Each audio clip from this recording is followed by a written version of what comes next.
Salut les amis, les moins amis qui malgré tout sont toujours fidèles au poste, c'est Maïtigra, bienvenue sur ma chaîne YouTube et aujourd'hui on se retrouve pour une nouvelle vidéo d'une figurine, une vidéo de type rétro-view, visage à découvert. On a changé un petit peu le concept des chaînes, le concept de la chaîne, le concept de la présentation de figurines.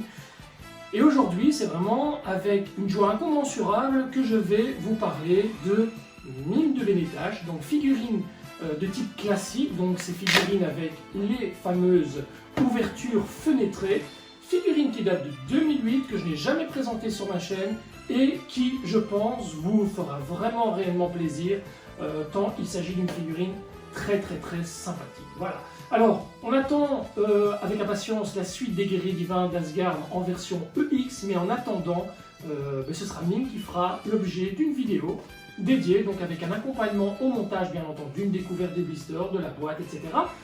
Mais également une séance de posing ou living art qui permettra de mettre en avant votre figurine et j'essaierai de vous donner des conseils quant à une bonne présentation, un bon visuel pour votre figurine, que ce soit en vitrine ou sur décor. Vous allez voir, ça va être très sympa. Alors, un énorme merci à la boutique donc NGS, donc New Generation Shop, pour l'envoi de cette figurine qu'il m'a bien entendu prêter parce que bon, je n'avais pas à la racheter pour la présentation de la RetroView. C'est une figurine donc qui provient de la boutique NGS et voilà, un grand merci à Yannick pour l'envoi de cette figurine. Un grand merci également à Virtual Deville pour m'avoir invité dans sa dernière vidéo de présentation d'une statue Senseiya, à savoir Shaka de la Vierge de chez Fox Studio. Donc vous retrouverez le lien de la vidéo juste en dessous, en dessous de la vidéo tout simplement. Un grand merci à lui donc pour sa sympathie. Un très joyeux anniversaire Samuel de Virtual Deville. Et également un énorme merci à la communauté de Virtual Deville qui n'a pas hésité à venir s'abonner sur ma chaîne et à faire grimper tout simplement le quota des abonnés. Et ça fait vraiment plaisir d'avoir des passionnés qui viennent sur cette chaîne. Alors, nouveau concept comme je vous le disais au niveau de la chaîne, donc ça se fait à visage découvert maintenant, les présentations ainsi que les conclusions des figurines. Néanmoins, le concept de la chaîne reste identique au niveau de la présentation. Je vous accompagne, vous verrez mes mains comme d'habitude. Donc, on va essayer de familiariser un petit peu plus le concept. Énormément de nouveaux projets à venir. Vous savez qu'on va bientôt fêter, d'ici quelques semaines, fêter les 10 ans de la chaîne. Donc ça fait 10 ans que je vous accompagne, ça fait 10 ans que je vous embête, ça fait 10 ans que vous entendez ma voix et que vous voyez les différents changements. Tantôt un nettoyage de vitrine, donc un tutoriel sur le nettoyage de vitrine, tantôt voilà, tout simplement une présentation en rétro-view ou un nouveau projet avec une personne très talentueuse que je mettrai à l'honneur d'ici peu dans un nouveau concept de vidéo. Vous allez voir, ça va être très sympa. Donc inutile de vous dire que on a passé 10 ans ensemble et on passera les 10 prochaines années avec plein de nouveautés. On garde le concept des vidéos bien entendu, on garde le concept des previews, des rétro-views, voilà, on garde le concept de tout, mais il y aura pas mal de petites nouveautés très sympathiques qui risquent bien de faire fleurir la chaîne et surtout qui risquent de vous en donner plein la vue et vous faire énormément plaisir et surtout de renouveler un petit peu le système, le concept qui commence aujourd'hui à être un petit peu, on va dire, étendu plus vastement. Donc voilà, les amis, écoutez, je pense que vous attendez tous comme moi avec impatience de découvrir cette figurine. Donc ce que je vous propose, c'est de lancer le générique et ensuite on attaque la découverte de la boîte, des blisters, on monte la figurine ensemble, on la pose ensemble, on la monte sur le décor et on fait la fête. C'est parti les amis, on lance le générique, on se retrouve dans quelques secondes. C'est parti.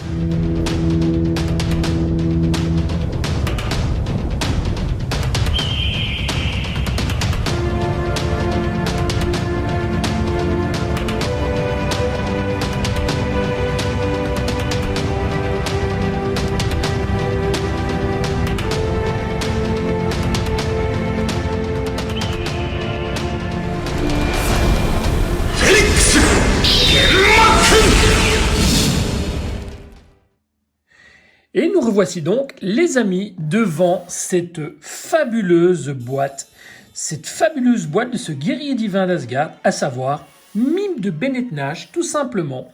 Donc, personnage jouant de la lyre, personnage très emblématique de cet arc mélancolique et poésique qu'est l'arc Asgard de Senseiya, des Chevaliers du Zodiaque. Et aujourd'hui, à l'annonce donc de quelques visus très sympathiques qui nous mettent l'eau à la bouche concernant la prochaine figurine Miklos EX à sortir, à savoir Albéric de Maigret, chevalier Delta de l'arc d'Asgard. Donc on est très content à l'idée d'avoir ces premiers visus. Tiens, je vous mets une petite image ici, ça vous fera plaisir. On a juste une image du totem, bien sûr, et on a également une petite image de l'épaulette. Alors, c'est très peu pour le moment, mais c'est sympathique, ça nous met l'eau à la bouche, nous qui sommes en manque de nouveautés. Alors, cette dernière nouveauté m'a tout simplement donné l'envie de replonger dans les années antérieures et de redécouvrir avec vous donc cette figurine de Mime de Bennett Nash. Alors, on se retrouve donc devant une boîte dite, comme dans le début de la vidéo, dans l'introduction, une boîte à fenêtre. Donc ces boîtes qui étaient vraiment très valorisantes et très intéressantes lorsqu'on les découvrait dans les magasins vendeurs de Miklos à l'époque, à savoir la Grande Récré, Maxi Toys ou ce genre de boutiques. C'était vraiment très sympathique et ça nous laissait déjà apercevoir l'intérieur de la boîte. Ça nous donnait vraiment envie de passer à la caisse. Tout simplement.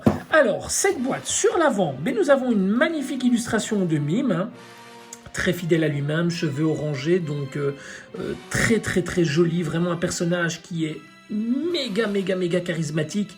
C'est vraiment un personnage très complet, qui a souffert énormément dans son passé. Donc je ne vais pas rentrer dans une chronique inutile. Nous, on va vraiment se concentrer sur la figurine à proprement parler. Je laisse ça aux autres. Je ne suis pas très doué pour compter les histoires, etc. Donc ça va être très compliqué pour moi.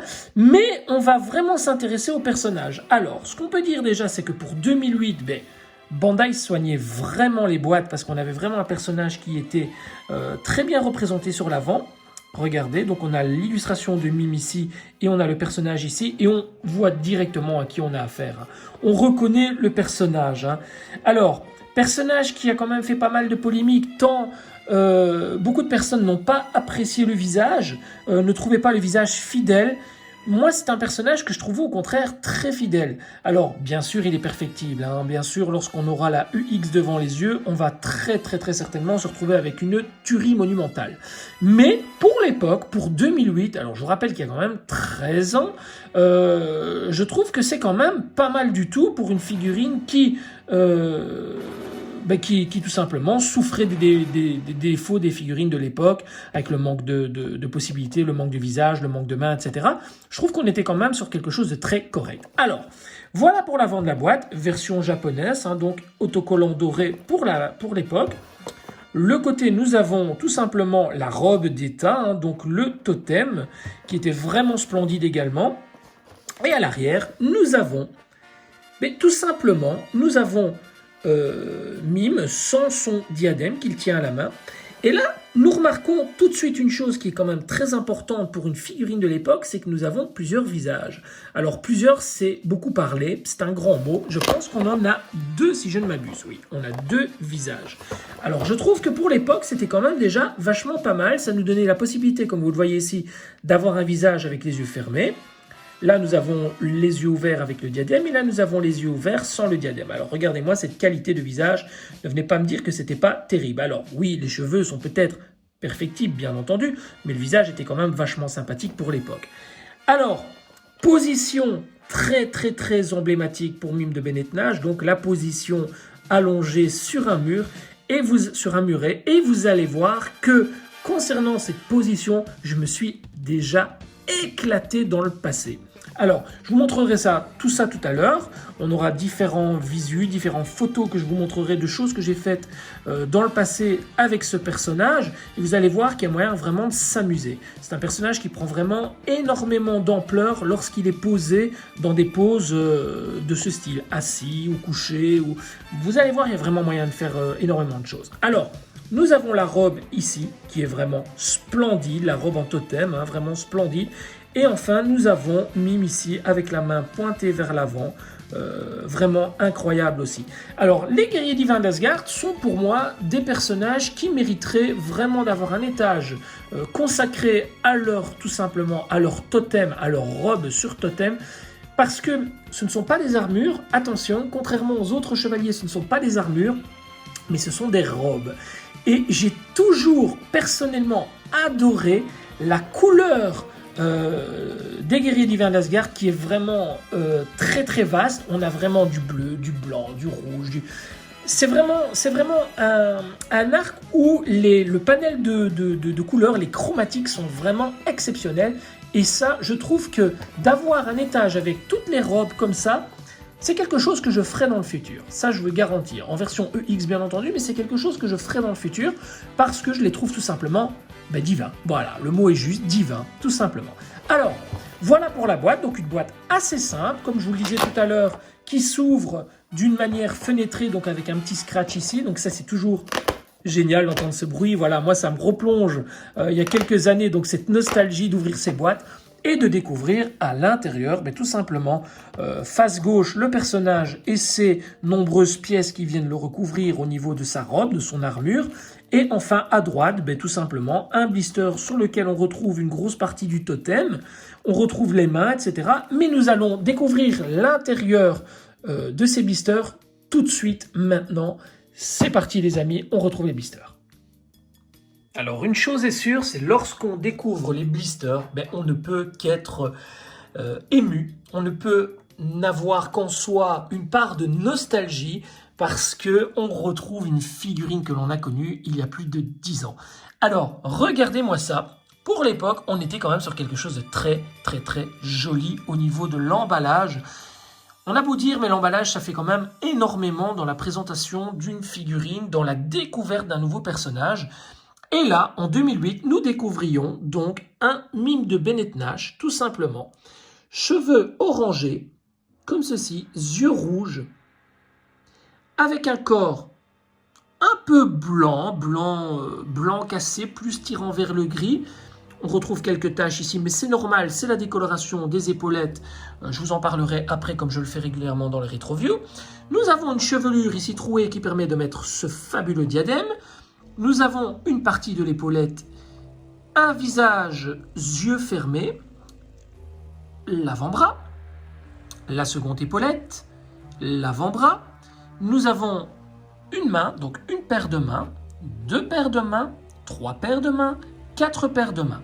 Nous avons une cuissarde et enfin une jambière qui reprend également les genouillères. Et ça, c'est un gros défaut de cette figurine. Je vous expliquerai pourquoi juste après. Nous avons deux petites pièces qui viennent se mettre, des éperons qui viennent se mettre sur les jambes. Et là, c'est catastrophe parce que ça saute tout le temps.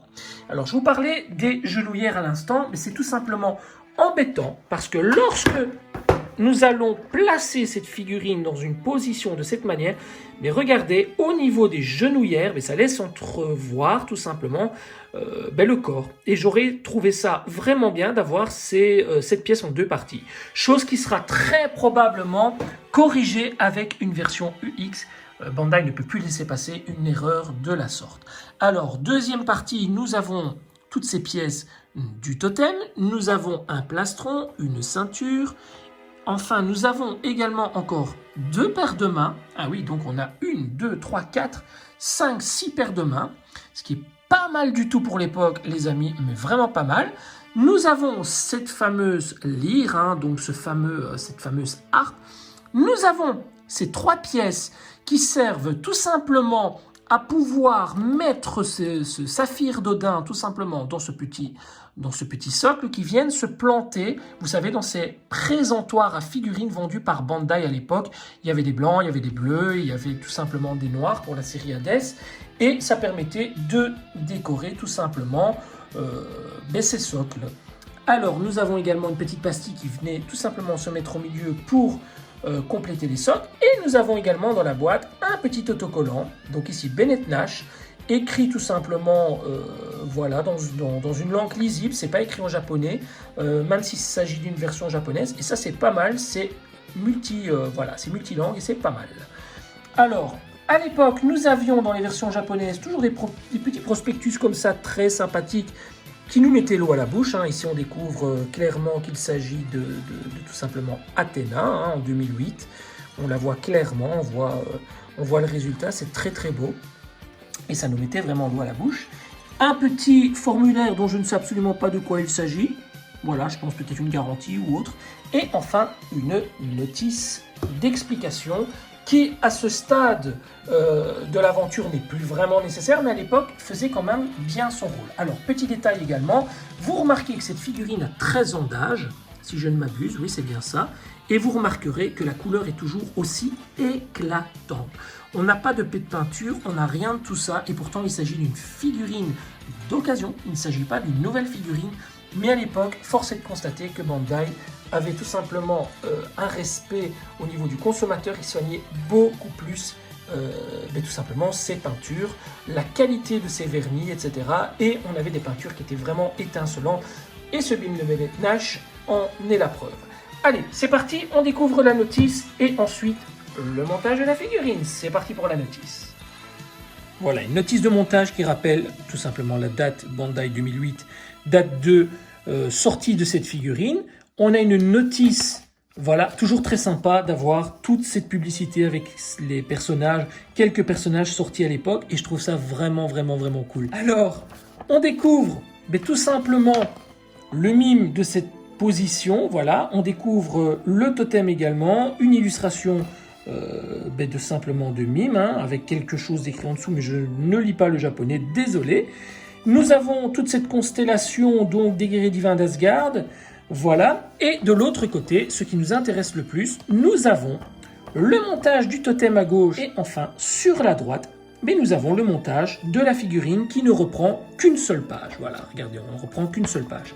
Comme je vous disais tout à l'heure, les fameux présentoirs à figurines qui peuvent accueillir le petit récepteur en fait pour les saphirs d'Odin, ainsi que la petite plaquette Odin que je vous ai montré tout à l'heure. Je vais vous la montrer d'ailleurs.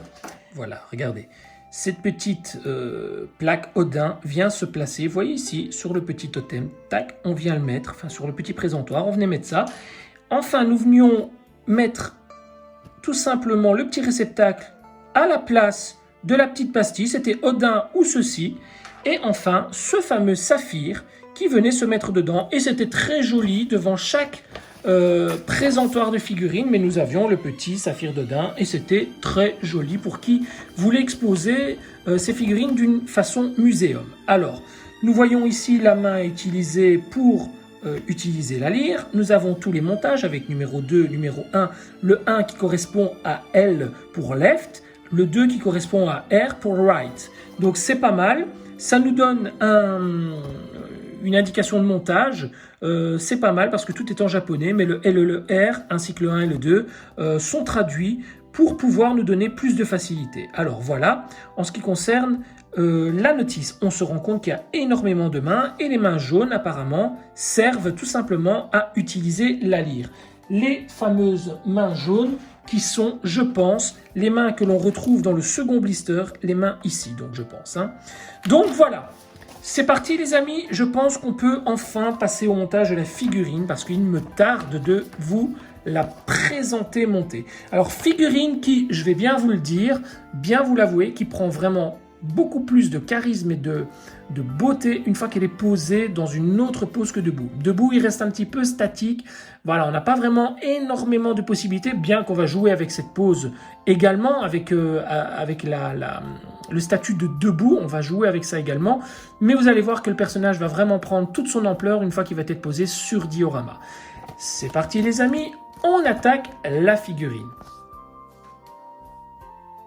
Voilà les amis, donc nous attaquons à présent la découverte du personnage, la découverte ou la redécouverte pour ceux qui connaissent déjà la figurine, et bon nombre d'entre vous la connaissent bien entendu depuis le temps qu'elle est sortie.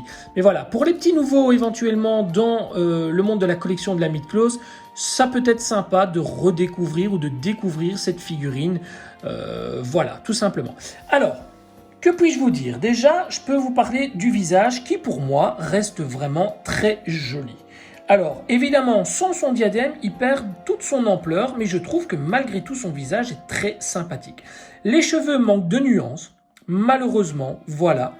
Alors, je me retrouve là avec un personnage qui a quand même plus de 10 ans, comme je vous le disais. On a un corps qui est quand même relativement... qui a perdu de sa rigidité.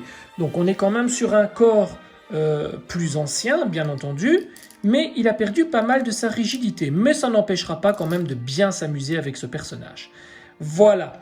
Alors... Au niveau des genoux, ça va. C'est très important au niveau des genoux, tant les poses que je vais lui donner vont être très axées sur les rotules, etc.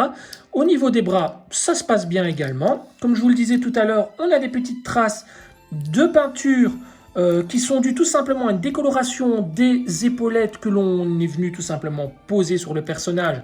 Et avec le temps, la chaleur, l'humidité, etc., ben ça a tendance à déteindre. Ce n'est pas grave en soi, je l'ai déjà dit dans pas mal de rétro-views. Si un jour vous achetez une figurine d'occasion et que vous avez ce genre de petite décoloration, ce n'est pas grave du tout, vous ne sauriez pas faire autrement.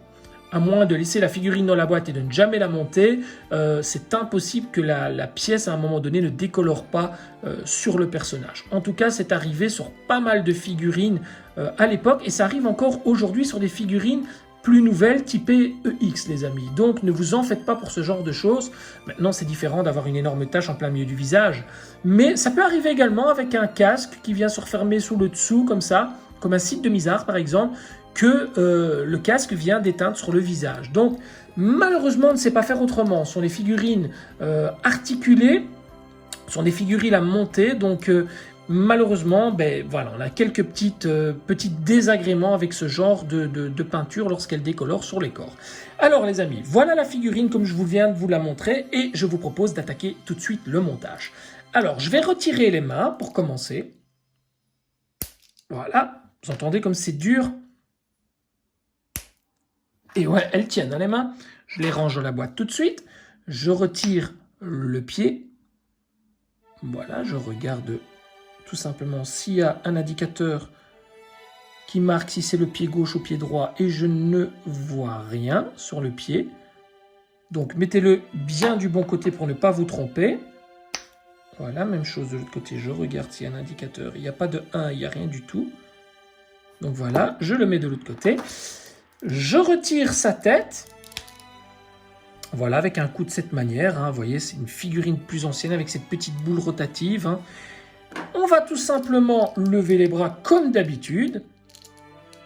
Alors ça nous change, hein. Monter une figurine de ce type de corps, ça nous change, mais c'est vraiment agréable malgré tout. Hein.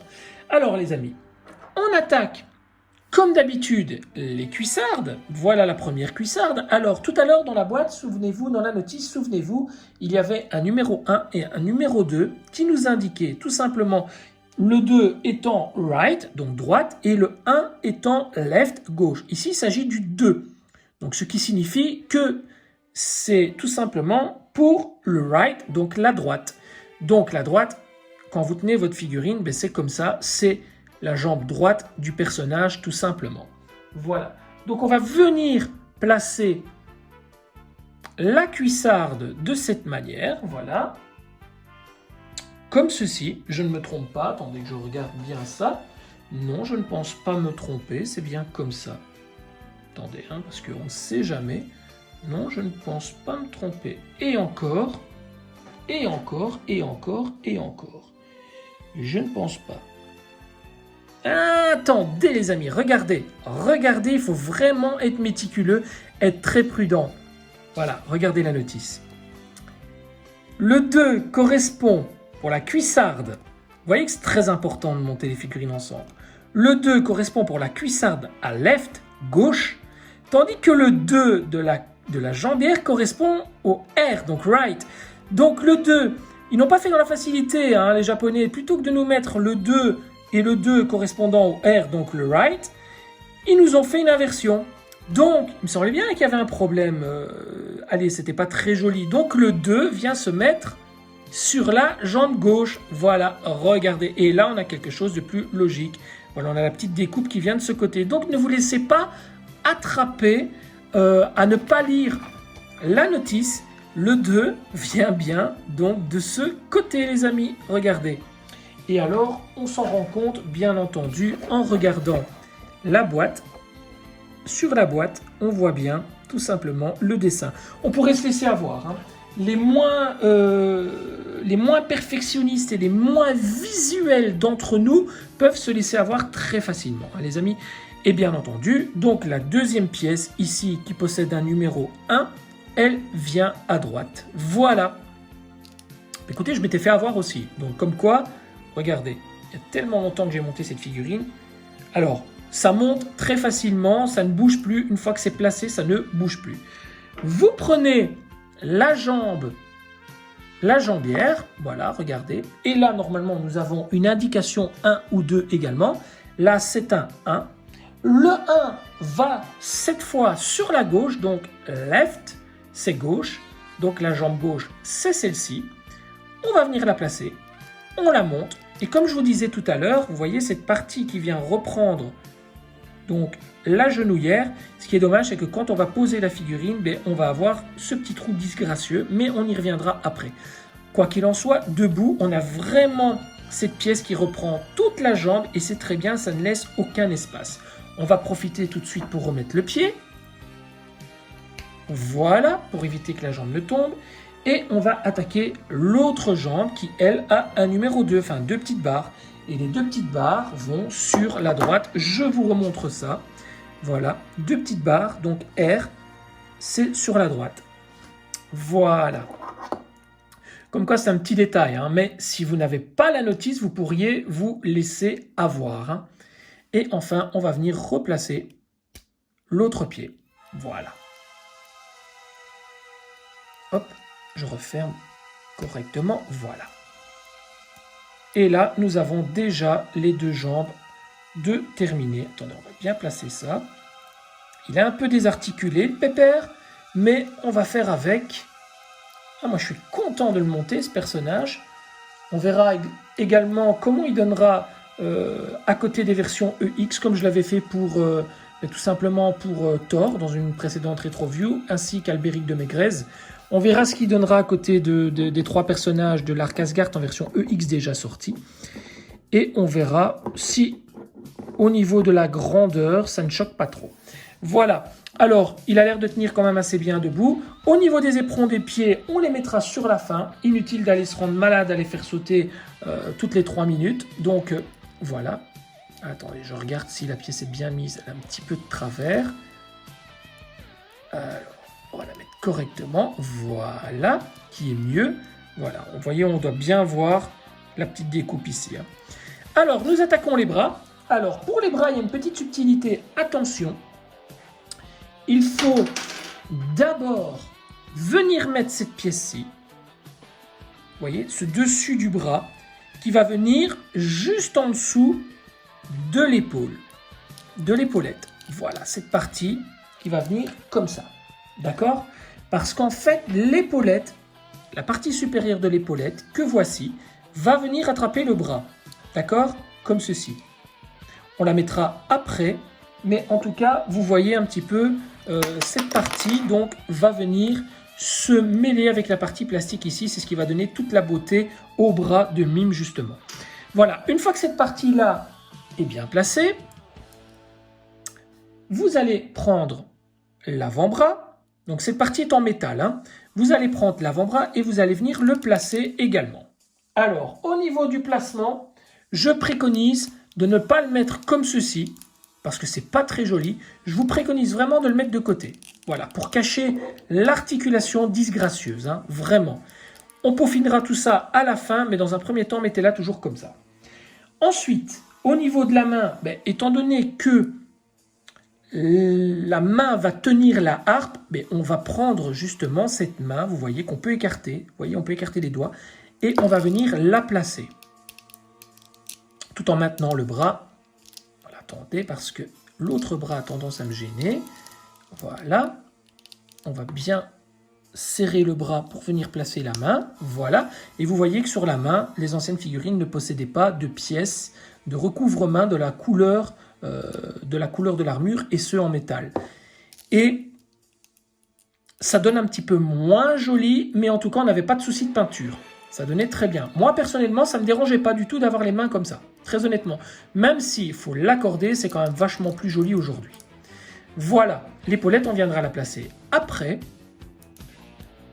On va ajuster un petit peu. Voilà, et on va attaquer l'autre bras.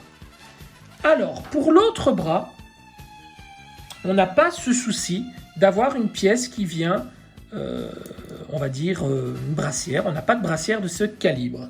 On a juste l'avant-bras, les amis. Donc on va placer l'avant-bras et nous allons mettre la main qui est censée jouer de la harpe. Dans un premier temps, on jouera de la pause après, hein, c'est juste pour le premier montage, pour le premier visuel.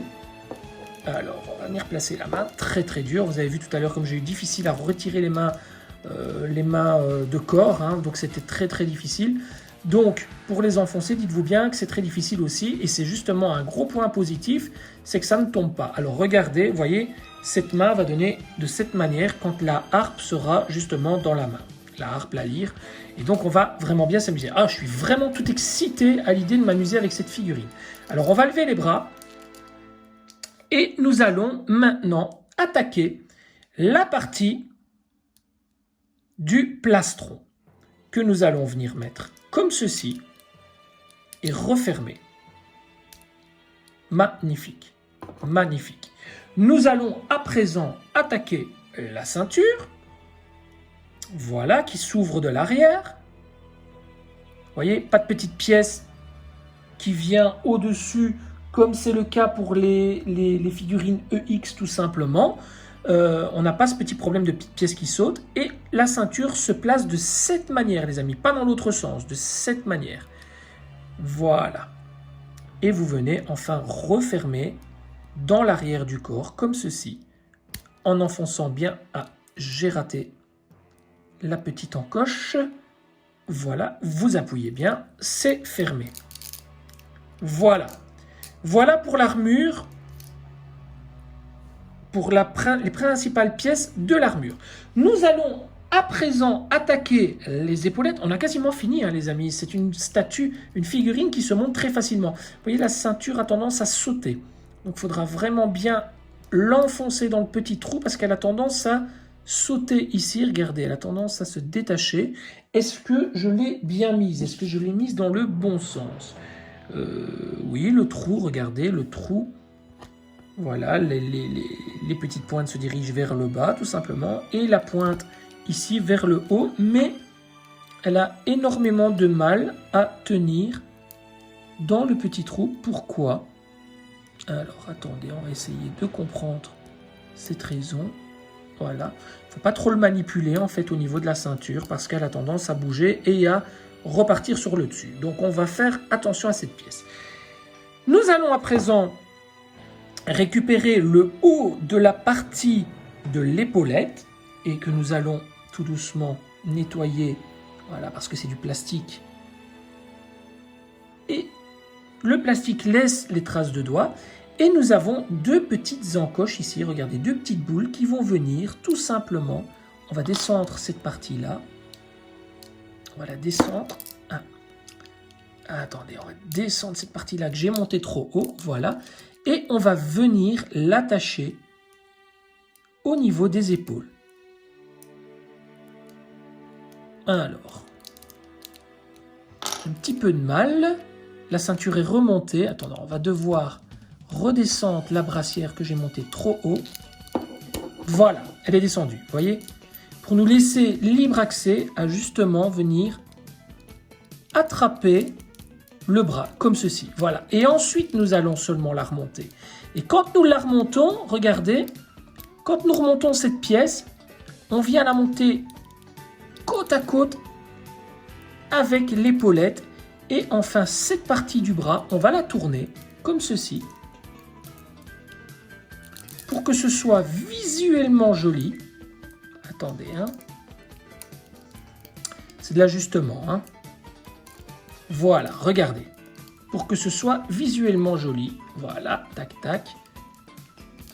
Non, c'est pas beau. On va voir après. On va voir après. Parce que là, il y a un truc qui me gêne. Non, c'est bien comme ça, mais ça ne me va pas.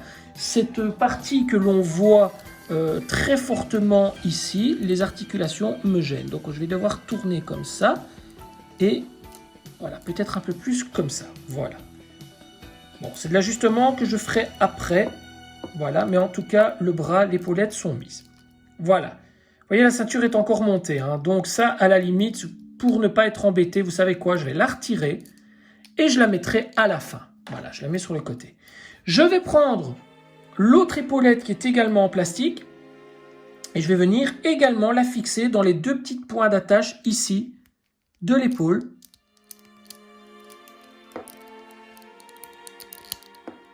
Alors, attendez. Ce sont des pièces qui sont assez récalcitrantes. Voilà. C'est rentré tout seul, ça ne bougera plus. Et l'avantage avec ce genre de pièce, c'est qu'elle suit le mouvement du bras tout simplement. Alors, on va frotter légèrement comme ça. Et regardez-moi ça, comme c'est sympa déjà. Comme c'est vraiment sympa. Voilà. Sachant que le bras de mime, en général, est plié parce que la harpe est dans sa main, ça cache l'articulation. Mais on jouera avec tout ça après, hein, les amis. Voilà, en ce qui concerne toute la partie de l'armure, c'est monté. Il nous reste les éperons. Ben, on va remettre la ceinture, du coup on n'aurait même pas dû la retirer. On va remettre la ceinture en vitesse. Voilà. On va mettre ces fameux éperons, donc voilà, qui sont en full plastique. Alors ça, ah, regardez, la ceinture est encore montée. Ça, c'est vraiment chiant. Voilà, regardez, on va mettre les petits éperons également sur les... Vous voyez, il y a également des petites attaches qui viennent sur des petits trous sur les éperons. Et ça, je peux vous dire que ça va sauter tout le temps. Parce que les éperons, que ce soit pour le Sagittaire ou autre, ça saute tout le temps. Tout le temps, tout le temps, tout le temps. Alors, on va replacer le second. Voilà. Ok, ça c'est fait. D'accord. La ceinture qui commence à m'énerver. Pourquoi elle monte tout le temps? Je ne comprends pas. Pourtant, elle est rentrée dans le trou. Voilà. Pourquoi elle monte? Voilà. Limite un peu de pâte à fixe ou autre, mais ça ne changera rien. Voilà. Ça, c'est pour l'armure. Ok, ok. Faudra ajuster tout ça, hein, parce que là, il a l'air un peu d'avoir pris le train, mais en plein visage. Hein. On va prendre la tête, que voici, et on va lui placer la tête sans le diadème, avec les yeux ouverts. Voilà, regardez. C'est pas mal, hein? Vraiment pas mal. On va lui plier le bras, et on va venir lui mettre cette lyre. Vous voyez, la main, elle est de cette manière, c'est pour venir placer la lyre de face. Alors, écartez les doigts et venez la placer de cette manière dans la main. Et moi, ce que je fais, alors là, c'est une petite astuce, c'est très sympa, pour que la lyre tienne et qu'elle ne tombe pas, regardez, hein, regardez. Je la mets comme ceci, dans la main. Alors, on écarte. De toute façon, le plastique va reprendre sa forme. On met la lyre dans la main comme ceci. Et moi, je viens, en tenant la main comme ceci, je viens la coincer sur le dessus du bras, comme ça. Vous voyez, entre l'articulation, comme ceci. Et là, je tourne légèrement pour la coincer comme ça. Comme ça, l'épaulette est toujours visible. L'épaulette est toujours visible. Et la pièce est mise à serrage. Vous voyez? Là, vous retournez légèrement la tête. Et regardez, votre personnage est placé. Ça, c'est une première pose très basique et très facile à faire. Alors maintenant, le faire tenir debout, ça va être une autre paire de manches. Oh, il a du mal, hein? Voilà, bon, la pose, il faut la retravailler, bien entendu. Mais vous voyez, en fait, soit vous la faites tenir contre l'armure, mais je vous conseille de le faire en dessous. Vous voyez? Juste en dessous, comme c'est du métal, vous venez avec une pique et vous venez plier le bras et venir le mettre contre l'articulation juste en dessous de l'armure. Et là, c'est mis à serrage et ça ne bougera plus. Enfin, presque. Si vous ne bougez plus le personnage, ça ne bougera plus. Regardez, vous pouvez le mettre comme ça aussi. Voilà. L'autre bras, mais vous venez tout simplement le mettre près de la lyre pour lui jouer. Voilà. Et ça, c'est la pose la plus classique Pour Mime de Bennett Nash, vous voyez, c'est une pose vraiment très classique.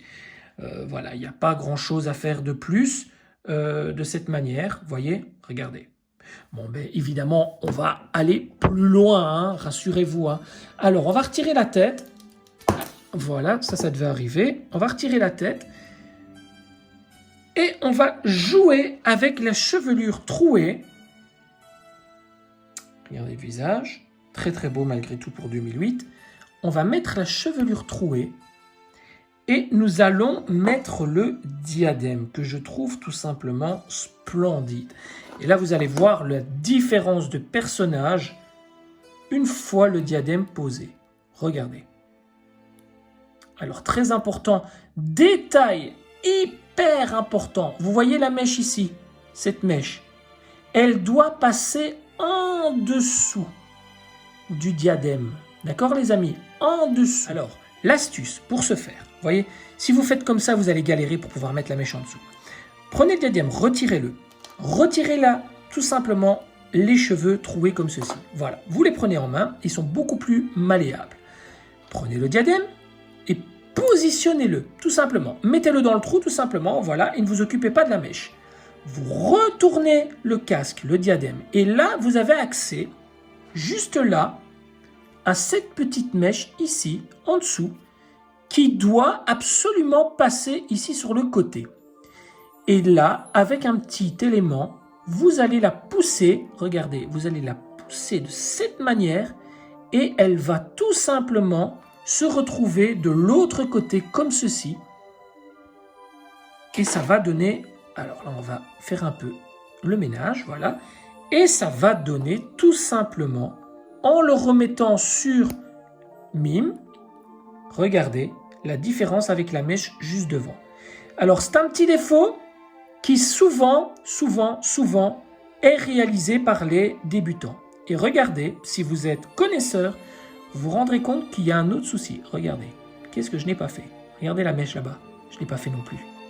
Alors, on est reparti. Il y a une deuxième mèche, vous voyez, il y a une deuxième mèche là. Donc je vais récupérer les cheveux.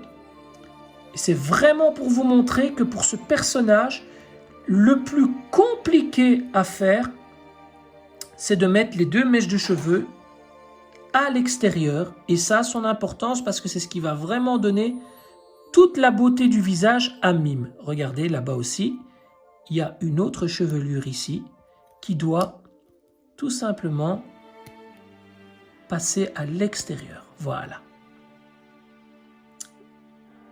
Voilà, regardez. Pas la petite mèche ici, hein. Et encore. Celle-là, elle doit passer aussi? Je ne pense pas. Attendez. Je ne pense pas qu'elle doit passer, celle-ci. Si, elle doit passer? Attendez. Je ne sais pas si celle-là, elle doit passer. Écoutez, on va essayer, on va voir. Attendez, je vais regarder sur la boîte, parce que ça, c'est un petit détail que je ne sais pas. Ah, mais oui, regardez, elle passe aussi. Cette mèche, attendez, elle passe. Regardez, elle passe de l'autre côté aussi. Vous voyez? Et là, j'en ai qu'une seule, donc il faut absolument la faire passer de l'autre côté. Voilà, comme ceci. Voilà, donc il faut un peu forcer. Voilà, attendez.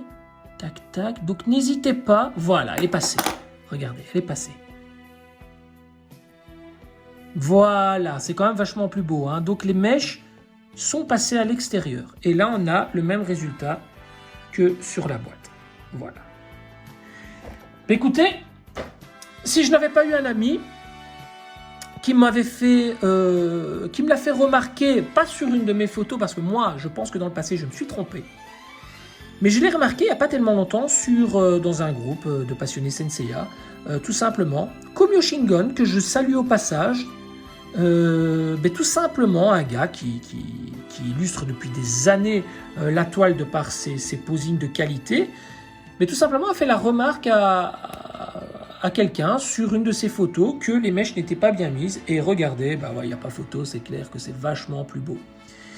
Et du coup, écoutez, je me suis dit que dans cette vidéo, j'allais quand même prêter un soin incommensurable à ce détail qui allait se faire très certainement remarquer si je ne le faisais pas. Et là, waouh, quelle claque!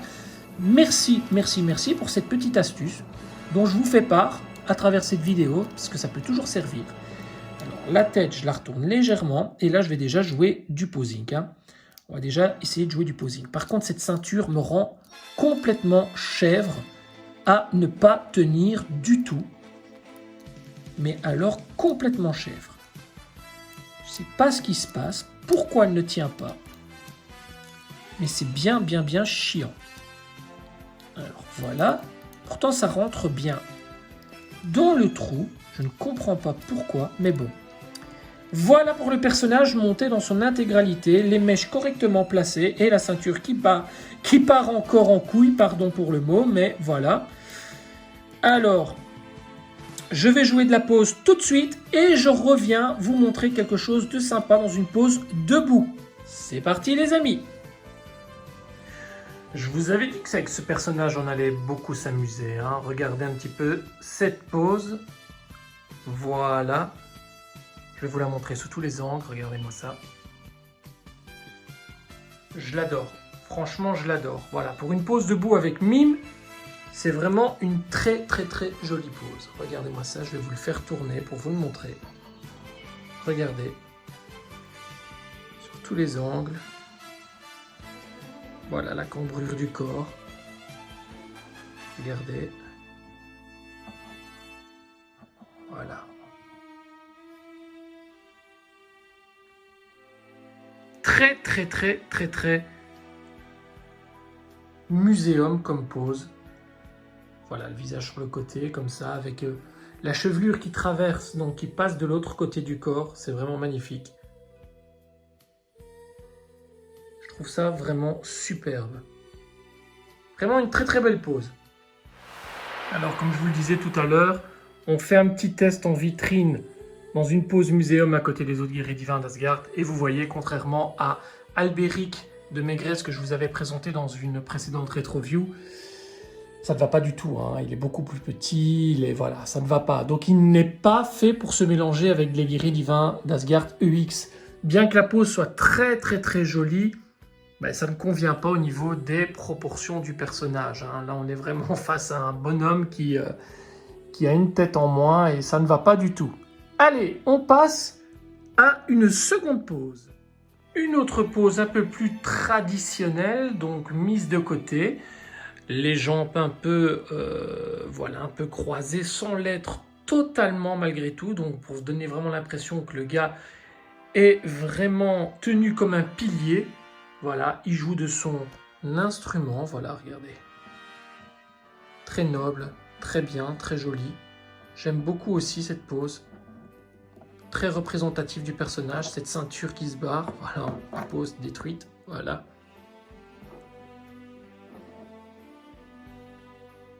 Très joli aussi, très sobre, très classe. Allez, on passe à une troisième. Voilà une autre pose. J'ai un peu de mal avec ce personnage tant il manque de rigidité au niveau des pieds, c'est un peu catastrophique et chaotique. Donc voilà au niveau de cette pose, donc j'ai mis la main sur la hanche comme ceci. Avec le visage de 3/4, la chevelure qui passe derrière son épaulette, avec la harpe comme ceci, et je trouve ça pas mal du tout. C'est très classe, regardez, c'est très sympathique. Voilà. En fait, il faut vraiment sortir du lot avec un mime, hein. Il ne faut pas le mettre dans une position trop fillette, il faut vraiment le mettre dans une position où il a vraiment un caractère assez trempé. Vous voyez, regardez ici, c'est pas mal, son œil qui est juste caché derrière son épaulette. Ça, c'est une pose qui est pas mal. J'ai eu assez de mal à la faire, celle-ci. Très honnêtement, le personnage est vraiment n'est plus rigide du tout. Allez, c'est parti. On attaque une autre pose. Allez, une petite dernière pose. Le personnage debout. Voilà. Je pense que tout a déjà été fait avec ce personnage. On va pas trop chercher à trop le rendre différent. Voilà, avec la harpe derrière, donc la lyre derrière son corps, là, dans une petite position un peu d'attaque, comme ça. Elle est très jolie, je la trouve vraiment très belle. Voilà. Ce que je vous propose à présent, attendez, je vais le retourner un petit peu. Ce que je vous propose à présent, c'est de partir, regardez la cambrure de son corps. C'est très important, regardez. J'aime beaucoup les poses comme ça, où le corps est bien cambré. mais pas de trop. Pas avec, voilà, le truc en avant, quoi. Vous voyez ce que je veux dire? On n'est pas là pour... Voilà, regardez, c'est très... J'aime beaucoup ce contraste de S comme ça. J'aime beaucoup. Voilà les amis, donc ce que je vous propose maintenant, c'est d'attaquer directement des poses un peu plus subjectives concernant ce personnage, donc dans des poses un peu couchées, etc. Je vous montre son instrument sur un diorama. Alors le diorama que je vais vous présenter, donc c'est pas un diorama qui est inconnu, hein. Donc c'est un diorama sur lequel je présente régulièrement les personnages du chapitre Asgard. Tout simplement parce que je le trouve vraiment splendide, superbe. Alors c'est un décor qui avait été réalisé à l'époque par Tadashi Dio, donc diorameur très compétent. Voilà. Et je trouve que Tadashi travaillait très bien, travaille toujours d'ailleurs très bien l'arc Asgard et arrive vraiment à gérer les textures des cailloux, des pierres, etc. Vraiment super bien, ainsi que la neige, la fausse neige, etc. On s'y croirait, c'est vraiment un décor que j'affectionne particulièrement. Alors quand j'ai vu que ce décor était à vendre il y a quelques années, j'ai pas pu m'en empêcher, je l'ai acheté parce que je me suis dit que ce décor allait me servir notamment pour des reviews, des previews et plein d'autres choses. Alors, je vous explique pourquoi en quelques mots, mais tout simplement ce décor doit se tenir de cette manière, s'il doit être posé en vitrine, d'accord? Mais en fait, j'adore ce décor parce que lorsque vous le tournez dans un sens, mais vous avez tout de suite une autre possibilité de visuel, ce qui peut être très sympa. Et là-bas, on aperçoit notamment un petit muret, qui peut être très sympa également, surtout quand on présente Mime. Lorsqu'on le retourne, on a de nouveau une autre perception, une autre vue, et de même que lorsqu'on le retourne comme ça. Alors, c'est là que j'aime à m'amuser avec des figurines, à les mettre en valeur, à les mettre voilà, à les mettre vraiment en condition. Et pour ce faire, je vais vous montrer un petit truc. Donc on va quitter l'écran quelques secondes. Je vais vous montrer tout un tas de photos réalisées à l'époque, voilà, il y a quelques années, notamment en 2017, si je ne me trompe pas, c'était un salon qui s'appelait la Troll et Légendes, un salon sur lequel j'avais été invité à poser les figurines des Amis de ma déesse, donc qui est un groupe très connu, une ASBL qui est très connue, de fans de la communauté de Senseiya, etc., de fans de Senseiya et plein d'autres thèmes, etc. Et j'avais été invité à poser les figurines. Attendez, je récupère Mime, voilà, j'avais été invité à poser les figurines. Et donc, sur notamment un des dioramas qui avait été proposé là-bas, je devais reproduire une scène de Mime affrontant tout simplement Sean d'Andromède. Et Mime, vous savez, a la possibilité de se décupler, voilà, via une attaque, de se décupler et de donner l'illusion à son ennemi d'avoir une multitude de mimes autour de lui. Eh bien, j'avais réussi avec ce mime, avec 4-5 mimes, 6 je pense, à vraiment faire une belle scène. Alors, à l'époque, il faut savoir que les figurines m'étaient proposées de la manière dont elles étaient montées, donc j'avais pas le choix des mains, des visages, etc. Et donc c'était parfois très complexe de pouvoir les mettre en situation. Alors je vous montre quelques photos, voilà. On va tout de suite splitter et je vais vous montrer quelques photos de ce que j'avais réussi à faire à l'époque, juste pour que vous puissiez un peu juger des possibilités, des étendues de poses que l'on peut avoir avec ce mime de Bennett Nash.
Alors, quelques petits défauts, notamment au niveau de la pose de Shun où la genouillère est mal placée, etc. Il faut dire aussi que y a beaucoup de pression sur un salon. C'est pas toujours évident de monter les statues, de monter les figurines et de poser les figurines, pardon. Et donc voilà, j'avais quelques petites erreurs à l'époque, mais bon, c'était en 2017, des erreurs que je ne reproduirai plus maintenant, bien entendu. Donc voilà, je voulais juger de la qualité du travail de l'époque et on repasse tout de suite maintenant à ce mime de Bennett Nash que je viens de poser dans une pose vraiment très simple et très traditionnelle, et regardez tout de suite ce que ça donne. Voilà, c'est pas mal, hein. Honnêtement, c'est pas mal, hein, très simplement. Hein. Et maintenant, les amis, je vous propose de passer vraiment au sérieux de la vidéo et on va s'amuser à poser le mime sur le muret, au-dessus, même voir là-bas au-dessus. On va s'amuser ensemble. C'est maintenant que la vidéo devient réellement intéressante. C'est parti, on attaque la première pose. Voilà les amis. Voilà un premier jet de pose, pardon, pas jeu, de mime de Bennett Nash placé sur un pilier. Alors, je suis adepte de ce type de pose. Vraiment mettre les personnages en avant sur diorama, j'adore ça. Voilà, plus forcément en exposition en vitrine, mais regardez. Regardez comme ce personnage est posé. Je le trouve tout simplement splendide et je trouve que sa pose lui va à ravir. Voilà, ça c'est un exemple de pose que l'on peut faire aisément avec ce type de personnage. Alors, on va tester un truc en live pour voir si ça fonctionne. On va essayer juste de le prendre, comme ceci, et on va essayer de le placer là-bas au-dessus, et voir si ça fonctionne. Alors, vous voyez, là-bas, il y a un creux, donc ça ne fonctionnera pas, donc il va falloir bouger le personnage dans sa manière de se mettre, voilà. Parce que là, ça n'ira pas, il va tomber. Donc, il va falloir jouer avec ça. Par contre, ici, non, vous voyez, son derrière ne pose pas. Donc, il va falloir ruser, jouer. Vous voyez, poser un personnage sur un décor, c'est pas uniquement s'amuser à le mettre dans une pose et puis venir le placer. Non, il faut jouer avec le décor. Et c'est ça toute la difficulté lorsqu'on met un personnage sur décor. Il faut que ça paraisse naturel. Il faut que le personnage soit bien posé. Allez, on va attaquer une pose totalement différente. Tout à l'heure, je vous montrais Mime qui était posé sur ce pilier un peu plus petit. Et je vous disais qu'il était possible de le mettre là-bas au-dessus. Mais regardez. Regardez, donc avec son derrière posé. Voilà, regardez. Son pied mis de cette manière. C'est une pose très naturelle. Voyez, regardez. En fait, on peut le mettre n'importe où. Ce qu'il faut, c'est s'imaginer dans la peau du personnage. Et là, regardez comme ça prend une ampleur. Ce que je voudrais, c'est pouvoir le mettre dans une position un peu couchée. Alors, je vais y travailler et je reviens dans quelques secondes. Vous montrer ça, les amis. Je me régale, hein. Franchement, je m'amuse comme un petit fou. C'est le genre de truc que j'adore faire. Donc, c'est parti. Voilà, le poser contre un muret ou le poser tout simplement. Ce que je vous disais tout à l'heure, donc c'est la pose la plus facile à faire avec Mime de Bennett Nash. Hein, et c'est une pose qui est vraiment bien représentative du personnage. Mais le petit dommage qu'il y a avec cette figurine et que j'espère qu'on n'aura plus avec la UX, c'est ce que je vous disais tout à l'heure au niveau de la genouillère. C'est pour ça que je l'ai posé comme ça pour vous montrer. C'est au niveau de la genouillère, on n'a pas cette partie. Voilà, vous voyez la genouillère, elle est là dans le vide, tout simplement, alors qu'elle aurait pu être apposée directement sur le genou du personnage. Et ça, c'est un gros défaut de la mid-close classique qui réellement empêche d'avoir un placement de ce type contre un muret parce que ça fait, ou un pilier ou quoi, parce que ça fait tout de suite, et il y a un problème au niveau du genou, parce qu'on a la partie du genou qui est dans le vide complètement. Alors ça, c'est un problème qui va être très certainement réparé avec la future version UX. En attendant, ben voilà ce que ça donne. C'est plutôt pas mal, mais bon voilà, moi ce petit détail, ben, ça me pourrit la pose, donc voilà. Je vais tenter, à l'aide de ce petit muret, de lui faire une pose couchée. C'est pas gagné, mais je vais essayer, ça va? Et on terminera avec cette pose. À tout de suite. Bon, ben voilà, ça n'a pas été très facile parce que je me suis servi du peu de surface que j'avais pour poser le personnage, mais voilà ce que ça donne plus ou moins. Une fois que le personnage est posé sur un petit muret, vous voyez. En fait, on peut vraiment faire ce qu'on veut avec. Mais bon, là, je triche parce que, très honnêtement, regardez de l'autre côté. Au niveau épaisseur, il est plus dans le vide qu'autre chose. Hein. Regardez, c'est... Voilà. Mais regardez le résultat. C'est pas mal du tout. On a Mime de Bénétage qui est posé de la sorte. Regardez. Voilà, je voulais vraiment finir par ce type de pose pour vous montrer que c'est vraiment un personnage avec lequel on peut vraiment s'amuser. Alors le décor n'est pas vraiment prévu pour pouvoir mettre Mime dessus dans cette position parce qu'on n'a pas suffisamment de longueur au niveau du mur et puis le mur n'est pas droit. Voilà, c'est vraiment un mur en escalier, donc je l'ai vraiment posé là.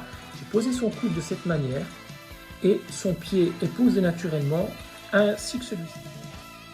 Autre pose sympa, assis aussi également, avec la main sur sa jambe. Voilà, très sympa aussi. Plus cool le gars. Mais voilà, je voulais vous la montrer également. Voilà, on conclura cette petite vidéo de Mime de Bénétage, donc dans une position du salut, tout simplement. Position à genoux, que vous pouvez remarquer, comme vous pouvez le remarquer ici. Voilà. C'est dommage pour ces fameuses rotules qui sont tout simplement moulées aux jambières, parce que c'est ce qui donne vraiment le charme à ce personnage, de pouvoir avoir des poses très nobles, très dignes, très emblématiques et charismatiques à lui-même. Donc voilà, regardez. Donc le truc, c'est de coincer son pied là-bas derrière. Vous voyez là-bas, comme ça. De mettre le genou à terre et le pied à plat correctement ici.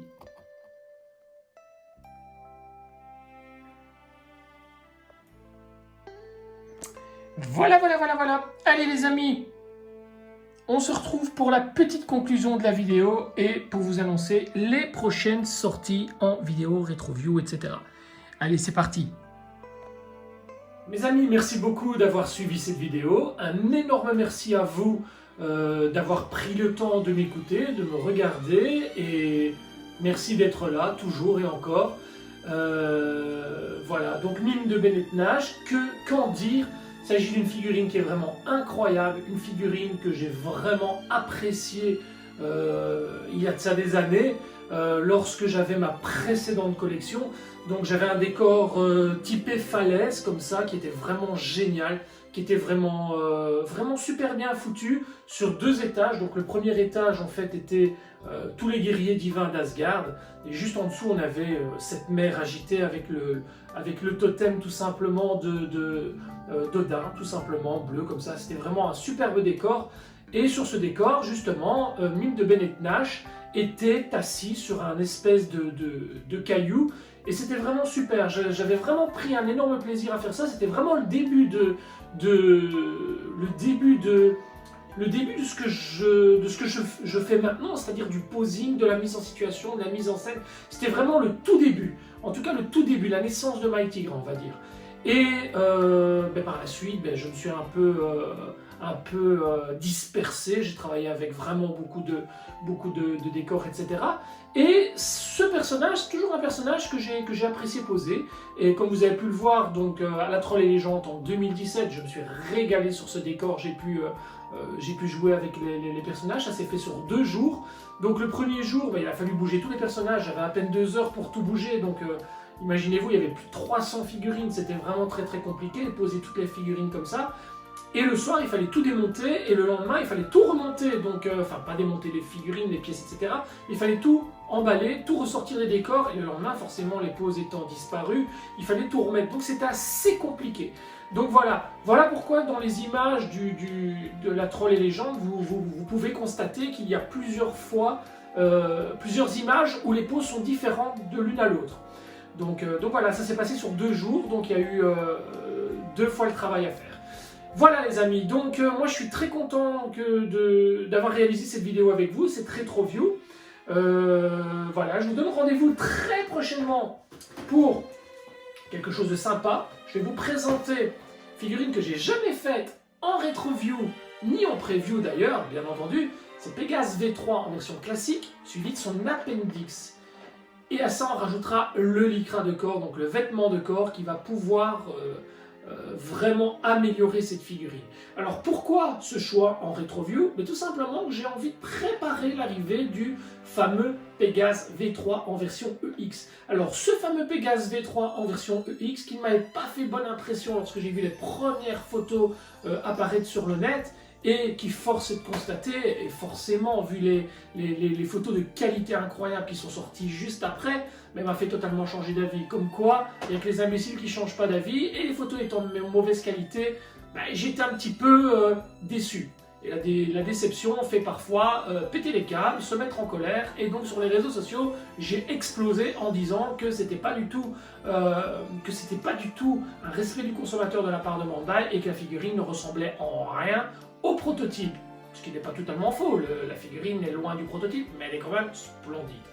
Voilà les amis, donc ça c'était pour la prochaine rétro-view, et alors j'en ai une autre, bonne surprise également.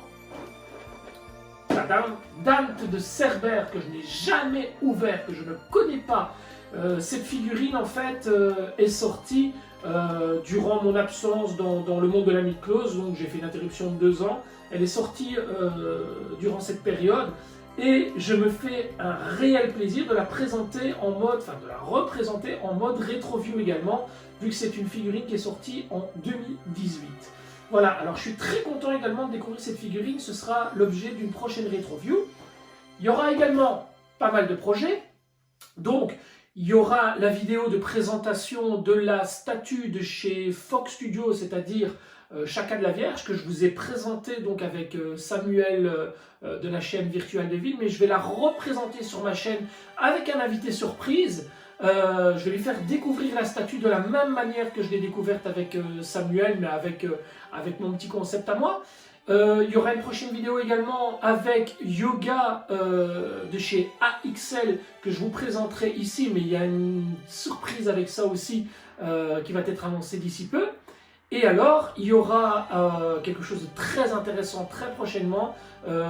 Samuel de chez Virtual Devil me fera l'honneur et la grande joie de se déplacer de France à chez moi pour venir découvrir avec vous donc Aphrodite des Poissons en version Fox Studio, donc la résine de Fox Studio. Et alors, une dernière chose qui est très très importante, les amis, vous savez, c'est pour ça que la fin ici est un peu plus longue, mais je prends le temps de vous expliquer tout ça. Vous savez qu'on approche des 10 ans de la chaîne, donc le 22 juin 2021, ça fera tout simplement 10 ans que la chaîne existe, que la collection de Mighty Gra via YouTube existe, que je partage avec vous. Je suis collectionneur depuis plus longtemps que 10 ans, mais ça fait 10 ans que je partage avec vous. Et j'ai un énorme projet. Alors, qui dit énorme projet, dit nouveauté. Qui dit nouveauté, dit nouveau concept. Qui dit nouveau concept, dit chose intéressante. Qui dit chose intéressante, dit que ça va vous plaire. Voilà. Je pense que ce concept va vous plaire. Alors, je ne serai pas tout seul pour ce concept. Je vous le dis, c'est la petite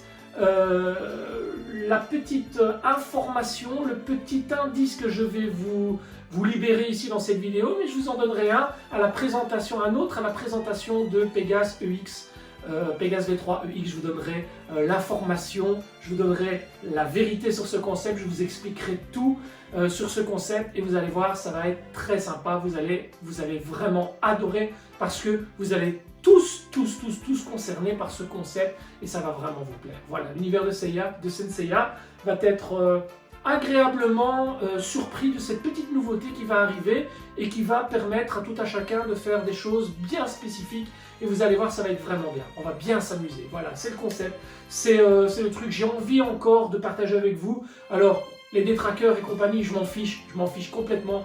Ça fait 10 ans que je suis là, j'ai les pieds bien au sol. Je pense qu'à un moment donné, les gens qui ne m'aiment pas, quelque part, s'ils continuent à suivre ma chaîne, c'est quelque part, ils m'aiment bien quand même. Mais non, plaire à tout le monde, c'est plaire à n'importe qui, et je m'en fiche. Tant que j'ai les gens autour de moi qui continuent à suivre ce que je fais, tant que j'ai les gens qui apprécient ce que je leur donne sans retour attendu, parce que c'est ça, je vous donne sans attendre de retour. Je fais ça parce que j'aime ça, je fais ça parce que je vous aime, voilà, c'est tout. J'aime Senseiya, j'aime ma passion, j'aime dialoguer, j'aime partager, voilà. Et les détraqueurs et tout ça, quand ça fera 10 ans que vous faites des vidéos, vous pourrez venir critiquer. Voilà, c'est tout. Je l'ai dit, c'est fait, c'est tout. Pour ceux qui ne le sont pas encore, ben, si ce n'est pas encore fait, abonnez-vous à ma chaîne, cliquez sur la petite cloche, la notification pour recevoir toutes les nouveautés, pour recevoir toutes les prochaines vidéos, etc. En attendant, merci beaucoup de m'avoir suivi, merci beaucoup d'être là.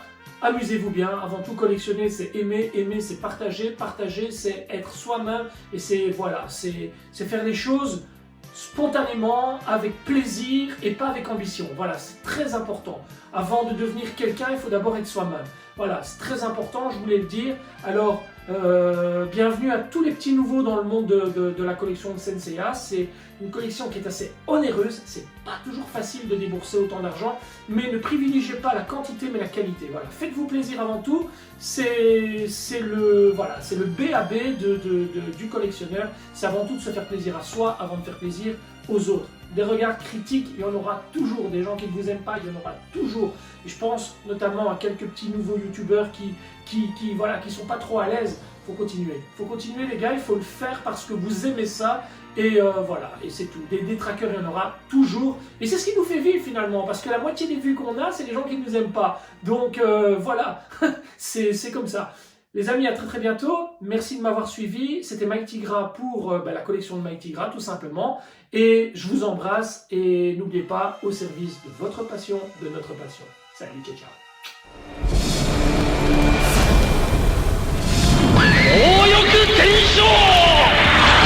Félix どうだ、地獄を見た感想は。